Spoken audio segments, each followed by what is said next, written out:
Hello friends and students, welcome to my YouTube channel Schooling and Preaching by Osis Sadhu. আজ আমি class 7-এর যেটা English ধরেছি JC Bose lesson 9 a beautiful mind, ওটা যেখান পর্যন্ত পড়িয়েছি তারপর থেকে শুরু করছি। আজকে তোমরা মন দিয়ে শুনবে, খাতা কলম নিয়ে বসবে, হাসতে হাসতে ইংরেজি শিখে যাবে। খুব সহজ। এটা একজন বিজ্ঞানী সম্পর্কে আমাদের জানা দরকার, আগ্রহ কিউরিওসিটি দরকার। তিনি একজন খুব বড় মাপের বিজ্ঞানী ছিলেন। তার বায়োগ্রাফি এখানে দেওয়া হয়েছে, তোমরা মন দিয়ে শোনো। তার আগে বলছি তোমরা আমাকে অবশ্যই অবশ্যই অবশ্যই অবশ্যই লাইক, কমেন্ট এবং সাবস্ক্রাইব দেবে। আর যদি কোনো অসুবিধা হয় আমাকে কমেন্ট বক্সে লিখে জানাবে। পরের ভিডিওতে আমি সেই ছাত্র বা ছাত্রীর নাম সহ আমি সেই ব্যাপারটার সেই সমস্যার সমাধান করে দেব। শুরু করছি। In 1869, Bose joined Hare School, and 6 years later he was admitted to St. Xavier's School in Kolkata. 1869 খ্রিস্টাব্দে বোস জগদীশচন্দ্র বোস হেয়ার স্কুলে যোগদান করেন এবং 6 বছর পর তাকে ভর্তি করা হয় কলকাতার সেন্ট জেভিয়ার্স স্কুলে। কলকাতার সেন্ট জেভিয়ার্স স্কুলে তিনি পড়েছিলেন। He pass the entrance examination and joined saint Xavier's college of Calcutta. তারপর তিনি এন্ট্রান্স পরীক্ষায় পাস করে সেন্ট জেভিয়ার্স কলেজে ভর্তি হলেন। এখনও সেন্ট জেভিয়ার্স কলেজ আছে কলকাতায়।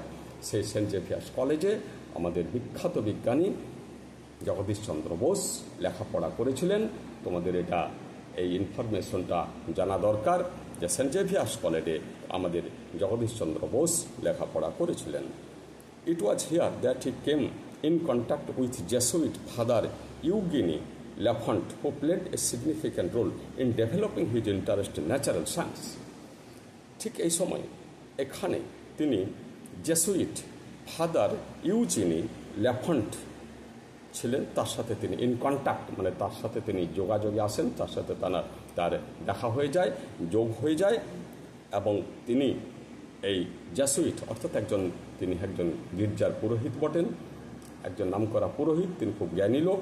তো জগদীশচন্দ্র বলছেন যে আমি ওনার কাছ থেকেই এই যে ইন্টারেস্ট ইন ন্যাচারাল সায়েন্স মানে প্রাকৃতিক বিজ্ঞানের উপর, প্রাকৃতিক বিজ্ঞান আমরা যেটাকে ফিজিক্স বলি, কেমিস্ট্রি বলি, বায়োলজিও আছে, এই সাবজেক্টের উপরে ইন্টারেস্ট জগতে ওই জেসুইটের প্রচণ্ড অবদান আছে। তিনি একটা সিগনিফিক্যান্ট রোল মানে তাৎপর্যপূর্ণ ভূমিকা পালন করেছিলেন আমার মধ্যে ন্যাচারাল সায়েন্সে আগ্রহ বা কিউরিওসিটি জাগানোর ব্যাপারে। লেটার মানে পরে Bose went to England, Bose England গেলেন and secured admission to Christ College, এবং সেখানে ক্রাইস্ট কলেজে ভর্তি হলেন। ইংল্যান্ডে ক্রাইস্ট কলেজ আছে যীশু খ্রিস্টের নামে, Christ College. Cambridge to study, Cambridge গেলেন to study natural science, natural science নিয়ে লেখাপড়া করতে তিনি ক্যামব্রিজে ভর্তি হয়েছিলেন। In 1884, 1884 he receive the natural science tripos, natural science tripos বলে একটা পুরস্কার আছে, সেই ট্রাইপস পুরস্কার পেয়েছিলেন ন্যাচারাল সায়েন্সে from the university of Cambridge, Cambridge বিশ্ববিদ্যালয় থেকে।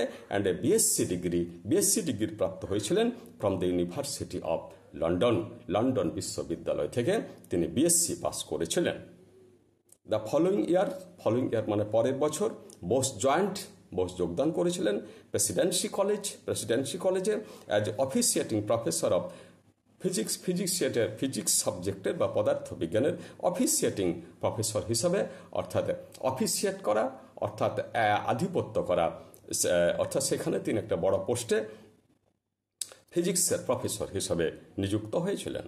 But he was not provided facilities of research, কিন্তু এখানে তাকে রিসার্চ গবেষণার ব্যাপারে বা থেসিস করার ব্যাপারে তাকে প্রয়োজনীয় ফ্যাসিলিটিসগুলো সুযোগ সুবিধা দেওয়া হতো না।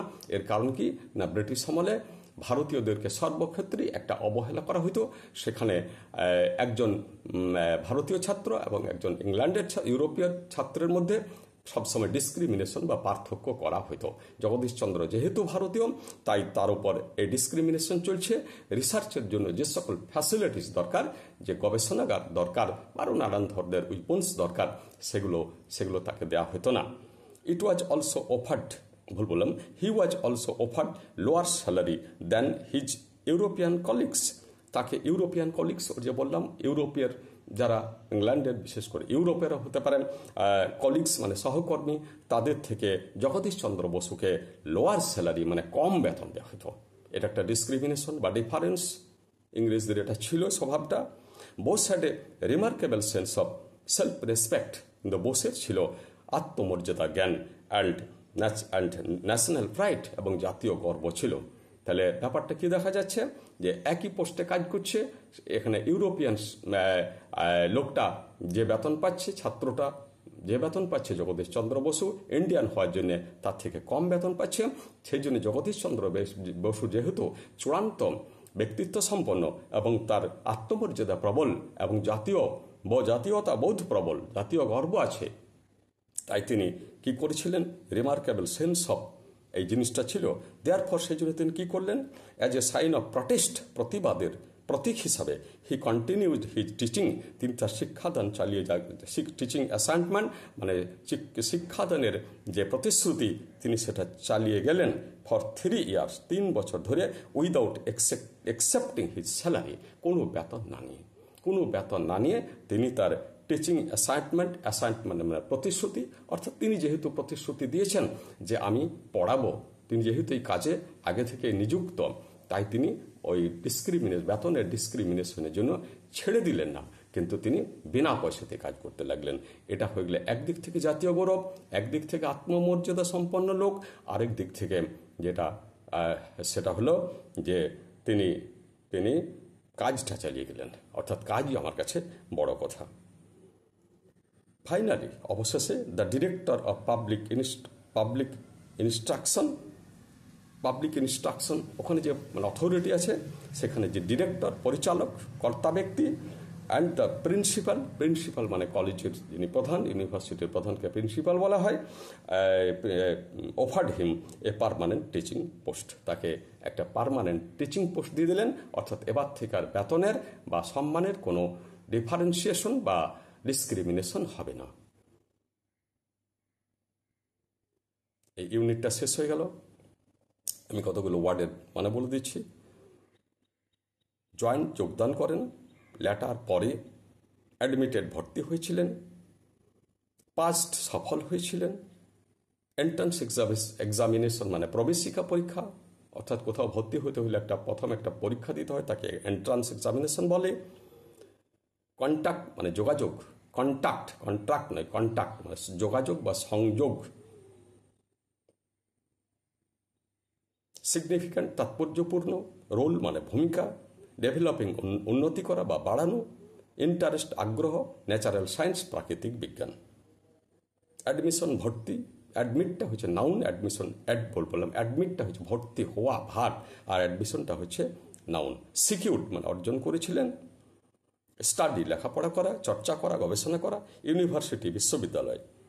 ফলোয়িং ইয়ার মানে পরের বছর, ফলো মানে অনুসরণ করা বলা হয়, এখানে বছরটা অনুসরণ করছে, অর্থাৎ পর বছরগুলো যাচ্ছে, অতএব পরের বছরকে আমরা নেক্সট ইয়ার বলি, আবার ফলোয়িং ইয়ার বলি। প্রফেসর অধ্যাপক ফিজিক্স পদার্থবিদ্যা, প্রোভাইডেড যোগান দিয়েছিলেন, ফ্যাসিলিটি সুযোগ সুবিধা, রিসার্চ গবেষণা, থ্যাসিস বলা হয়, রিসার্চ বলা হয়।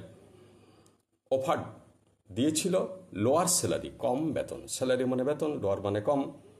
ইউরোপিয়ান মানে ইউরোপের লোক, কলিগস মানে সহকর্মী, রিমার্কেবল গুরুত্বপূর্ণ, সেন্স মানে জ্ঞান, সেলফ রেসপেক্ট আত্মসম্মান বা আত্মমর্যাদা, ন্যাশনাল প্রাইড জাতীয় গর্ব, প্রাইড মানে গর্ব, ন্যাশনাল জাতীয়, দেয়ারফর মানে সেই জন্য, সাইন মানে প্রতীক বা চিহ্ন, প্রটেস্ট প্রতিবাদ, কন্টিনিউ চালিয়ে গেলেন, টিচিং শিক্ষাদান, এই যে আমি এটা কী করছি, টিচ করছি, টিচিং শিক্ষাদান, তাই আমাদেরকে বলা হয় টিচার। অ্যাসাইনমেন্ট মানে প্রতিশ্রুতি, অ্যাকসেপ্টিং গ্রহণ করা, ফাইনালি অবশেষে প্রিন্সিপাল কলেজের প্রধান অধ্যক্ষ বলা হয়, অফার দান করলেন, পার্মানেন্ট স্থায়ী টিচিং শিক্ষাদান। আর বলছি এক্সামিনেশন মানে পরীক্ষা, অ্যাডমিটেড ভর্তি হয়েছিলেন, ন্যাচারাল সায়েন্স প্রাকৃতিক বিজ্ঞান, ডেভেলপিং উন্নতি করা, রিসিভড অর্জন করেছিলেন বা পেয়েছিলেন। এ পর্যন্ত পড়ালাম। Next day next part. তোমরা তৈরি থাকবে। কোনো সমস্যা থাকলে কমেন্ট বক্সে জানিয়ে দেবে, আমি নাম ধরে তার সমস্যার সমাধান করব। তারপর আরেকবার বলছি, আমাকে দয়া করে প্লিজ প্লিজ প্লিজ লাইক দেবে, কমেন্ট দেবে এবং সাবস্ক্রাইব করবে। নমস্কার।